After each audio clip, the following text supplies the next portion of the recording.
Okay, guys. Okay, I've had to have the day off work in shock and awe of the 2016 STi. I'm not driving it right now. I'm celebrating. But anyway, going to go down the beach in a minute. Now, I've tried to make a few videos which I ramble on and my phone shuts off after 10 minutes. Okay, there is so much to this car. I've been a mechanic for nearly 25 years. And when I was 9 years old and I read my mum's Volvo 240 manual front to back, I've learnt to read manuals. Now, 99% of people don't. And this car now will give me something else. I mean, yeah, there'll be the car on the hoist and the engine and all that. But I can sit here now with my new car key of a new car and sit here and actually have to write a list and break these videos down into components, which should give me quite a bit of pleasure because I know you guys, I know you guys love it because I do. I watch that stuff and we're the best, man. Like, this is the new world, man. So when I was a teenager, you know, there was no mobile phones like we may do, but in this era, like, we're connecting and we're a family. So with these STi boys, WRX not included, you know, the STi, it's a different fucking car. So just quickly to the reviewers out there with all those graphics and those great HD videos and the WRX getting airborne and those American dudes in the canyons, you guys are fucking legends. But in each and every video that I've seen, there is a fallacy. Okay, now we get different head units, we get different, you know, stuff. But right now I'm going to drill right down to the differential and I will not waver, I will resist. So lots to the car. I've done 450 Ks. I'm a driver. I know my cars with that engineering background, you know, and Subaru engineering the car to their best budget and capability. I appreciate what they've done. As I said in a prior video, lots of heart and soul going into a car that reads the road.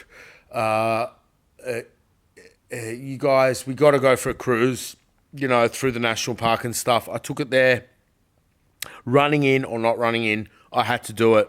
And the way the car read that road and distributed power, and I know for my liberty, the braking. I mean, I said the brakes were shit because they're running in, and I haven't tried them yet, but I know they're there because I know my liberty wipes off speed with the dual piston, you know, single caliper. And the way the EBD, the electronic brake force distribution works, and now you've got the Super Sport ABS in this car. Yeah, I did actually have the ABS come on. A light turned red and this dickhead braked, and boy did it pull up, and it was just running in. So brakes will be another video. The SI drive system, not S-Drive, SI drive system will be another video. And I just have to not digress because everything melds together. The versions of the road, the versions of the car, and the versions of the software you can choose. We actually have an endless combination of thrills and spills at our fingertips. So as I get to know the STi, I'm going to start with a disclaimer. Subaru say in the manual, just because you got those buttons, don't think you're a fucking hero because you're going to smash it.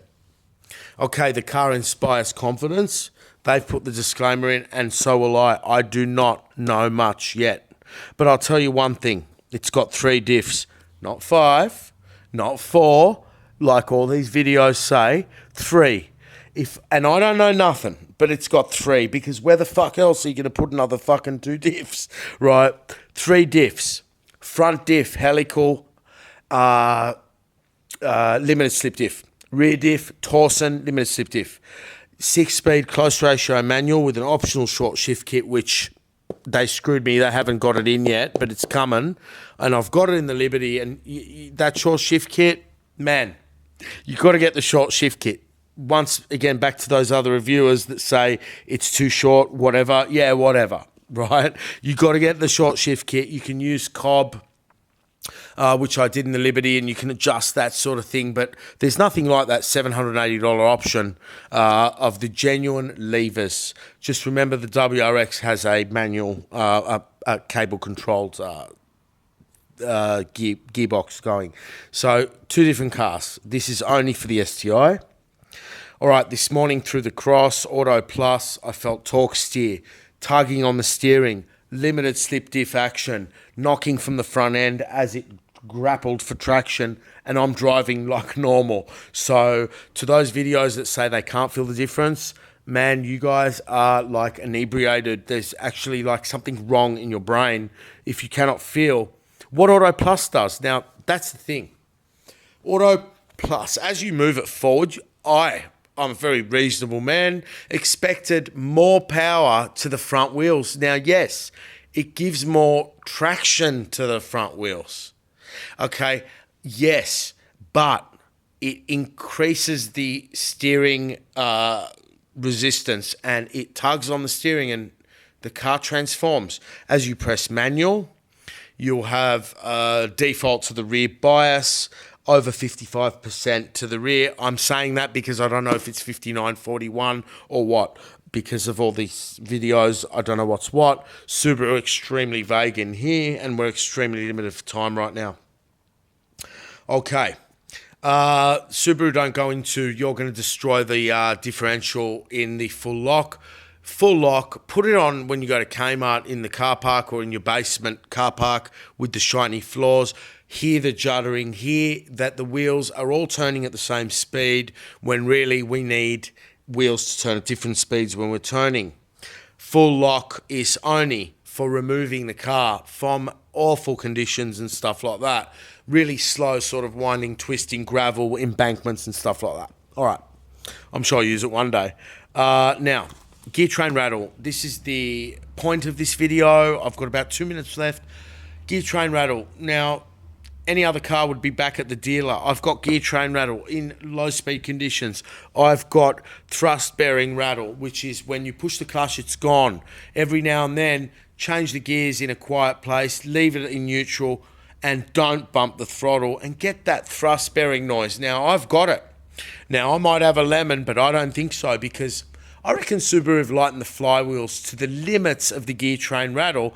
Hence, in their publications, they discuss the reduced gear train rattle with the new vibration damper in the close ratio 6-speed. Now, you're getting reduced vibration. You have got here a racing car. You have got gear train rattle, which is like that. And you've got lightened flywheel, I believe. Now, flywheel absorb the severe vibrations created by 4-stroke combustion engines, and you're going to get gear train rattle. Now, for you guys, to prevent you going back to the dealer and getting in a fight, my thrust in my Liberty, ever since I lightened the flywheel and put in it all brand new, every now and then makes the same gear train rattle, because my 3-litre B-Spec Liberty's got the same gearbox, essentially. Now, I'm going to get back to you after I speak to my mate, who's a foreman at Subaru.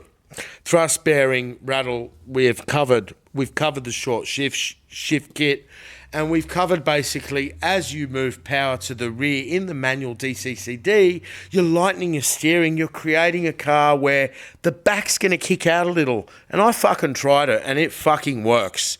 So to those people that say you can't feel it, you can feel it, but that Auto Plus forward sort of thing going, is going to limit your drivability around corners very, very quickly. If the rear diff, only the rear diff has an overheat sensor. If the rear torsion overheats, the display for the DCCD goes blank. If there's an electronic fault, the display flashes. Okay, I'm out of time. Thank you.